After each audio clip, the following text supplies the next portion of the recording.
Lo tenemos en línea a Rodrigo González, quien es el director ejecutivo de la Fundación Ideal. Rodrigo, gracias por atendernos, el gusto de escucharte. ¿Cómo estás? Buen día. ¿Qué tal? Buen día, ¿cómo están? Gracias por invitarme. Pasaron las elecciones PASO y finalmente ayer el dólar terminó cerrando en baja. Se terminaron las especulaciones de que podía llegar a tocar los 19 pesos como se pensaba, si es que a Cristina le iba mejor de lo que le ha ido. Mira, si uno escucha lo que hablaron los mercados el día posterior a las elecciones, creo que el mensaje es claro.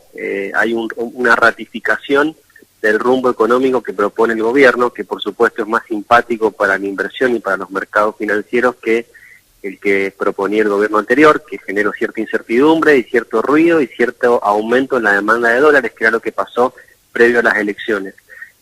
Con el resultado ya del día después, lo que sucedió, que bien comentabas, es que se tranquilizaron los mercados, la demanda de dólares mermó y el Banco Central no hizo falta que vendiera dólares. Es posible que en estos días el Banco Central incluso compre dólares.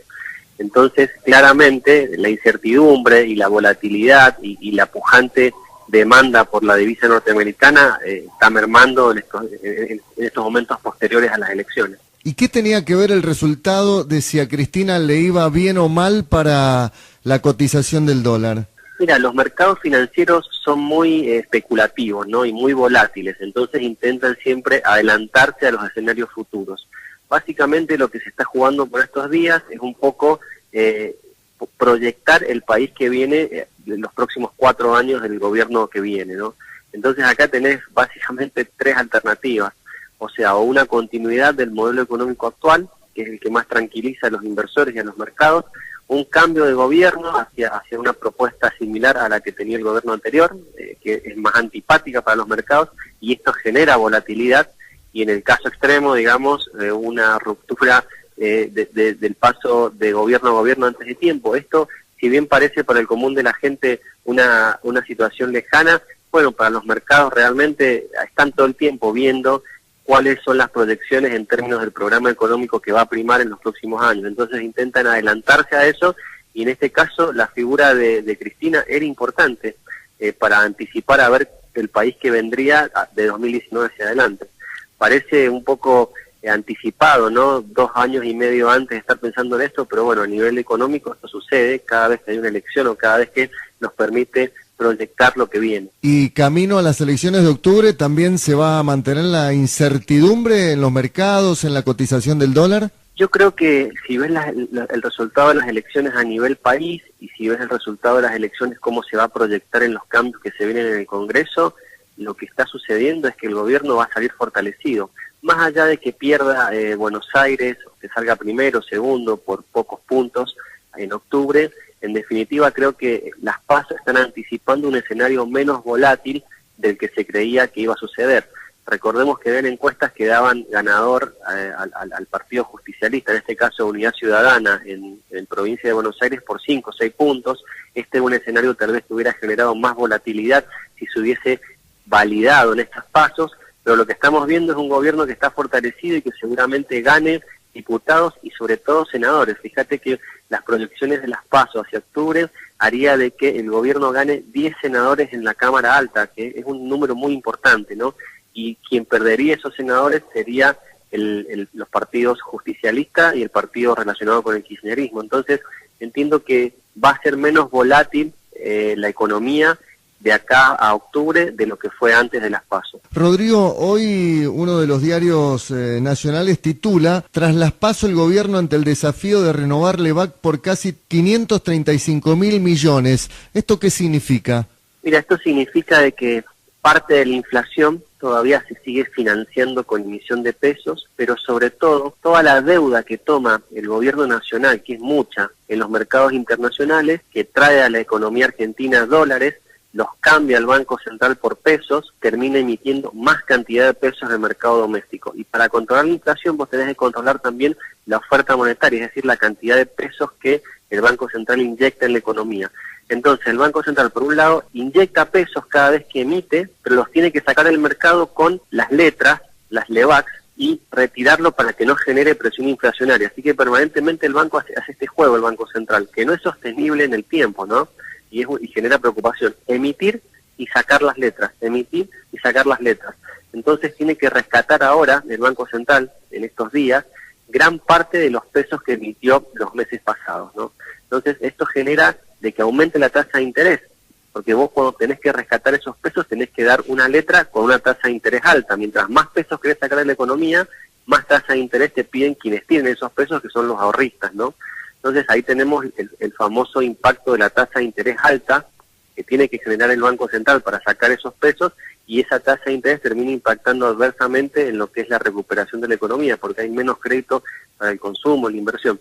Entonces es una cuestión técnica, pero es parte del juego que está obligado a hacer el Banco Central para mantener la inflación en un sendero decreciente. Este año los números de la inflación que había programado el gobierno no se van a conseguir. ¿Pensás que en el 2018 estarán cerca o cumplirán con ese objetivo? Mira, en septiembre de todos los años el gobierno proyecta la inflación que espera tener el año que viene, ¿no? Porque presenta el presupuesto en el Congreso Nacional. En septiembre del año pasado, de 2016, se puso como objetivo una inflación del 17% como máximo este año. Y no se va a cumplir, como bien decís, seguramente esté en el 20, 21, 22. Igualmente hay que decir de que es una tasa descendiente. A diciembre del año pasado teníamos 40% de inflación interanual, este año vamos a llegar con una inflación de la mitad aproximadamente.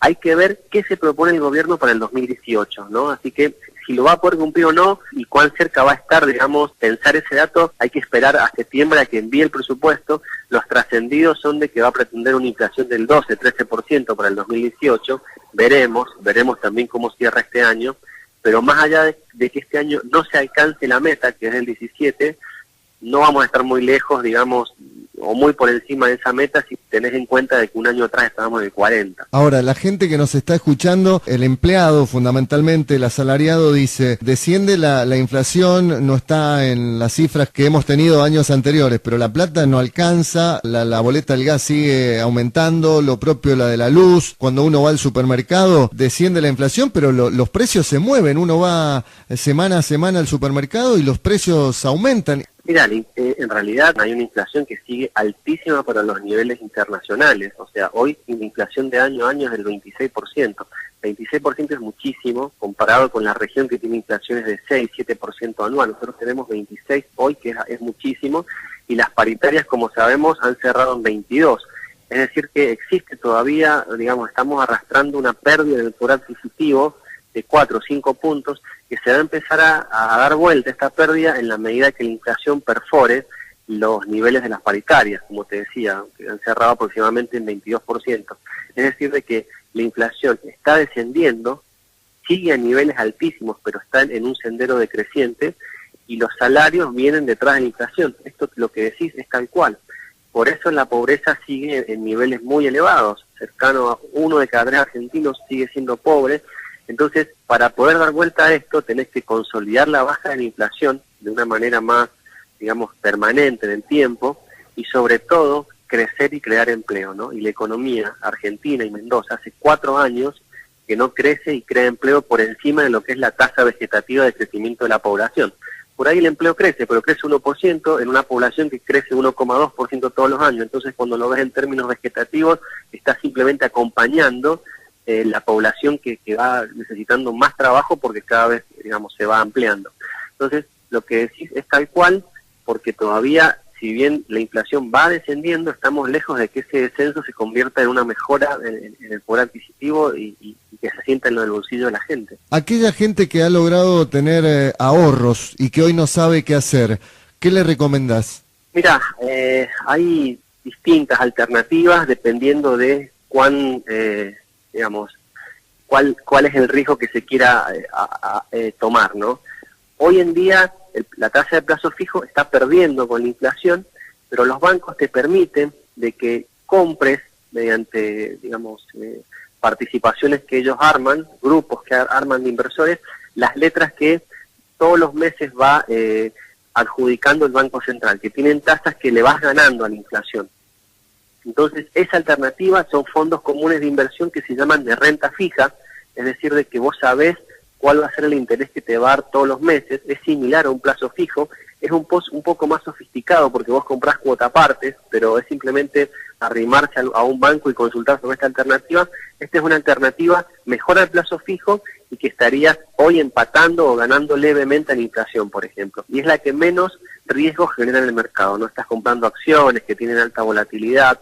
Entonces, esa es una alternativa que hoy el pequeño ahorrista, por ejemplo, podría complementar tal vez con mayor rentabilidad que un plazo fijo. Ahora, siempre la gente apuesta al dólar. Siempre la gente apuesta al dólar, como bien decís, y el dólar es como la típica inversión para el ahorrista que es muy adverso al riesgo, es decir, que no quiere tomar ningún tipo de que es riesgo conservador. futuro. Muy conservador. Lo que sí hay que decir de que el que apostó al dólar en el último año realmente no ha sido una buena inversión. Si vos compraste dólares un año atrás y hoy los vendés, estás ganando un 10% nada más. Eso es lo que aumentó el dólar en un año, apenas un 10%, es muy poco. Y un plazo fijo hubieras ganado aproximadamente un 20%. Y si hubieras comprado letras, como te digo, en un fondo de inversión del Banco Central, hubieras ganado 26-25% aproximadamente. Entonces, fíjate vos, los rendimientos son muy distintos. Ahora, el que quiere comprar realmente para cubrirse a largo plazo, es decir, mira, yo esto no lo voy a tocar por varios años, bueno, el dólar generalmente siempre termina acompañando lo que pasa con la inflación. Pero en el corto plazo, este gobierno necesita endeudarse, necesita traer muchos dólares a la economía argentina y la expectativa no es que el dólar vaya a aumentar por encima de la inflación. A lo sumo, en el mejor de los casos, la va a acompañar. Pero un gran dilema que tiene este programa económico es que sistémicamente va a generar un tipo de cambio relativamente atrasado, ¿no? O suavemente atrasado. Esto significa de que permanentemente van a sobrar los dólares en la economía argentina. ¿Y por qué van a sobrar? Y porque el gobierno tiene un déficit muy alto y ha decidido financiarlo con endeudamiento externo. Entonces, yo, desde mi perspectiva, este modelo económico que tiende a consolidarse, y es lo que al menos votan los mercados en las PASO, genera una oferta de dólares importante y eso termina siendo a veces un problema para las economías regionales, ¿no? Rodrigo, muy gentil de tu parte. Por favor, gracias. Un abrazo, que estés bien, gracias. Buen día, hasta luego. Hasta luego. Rodrigo González es el director ejecutivo de la Fundación Ideal.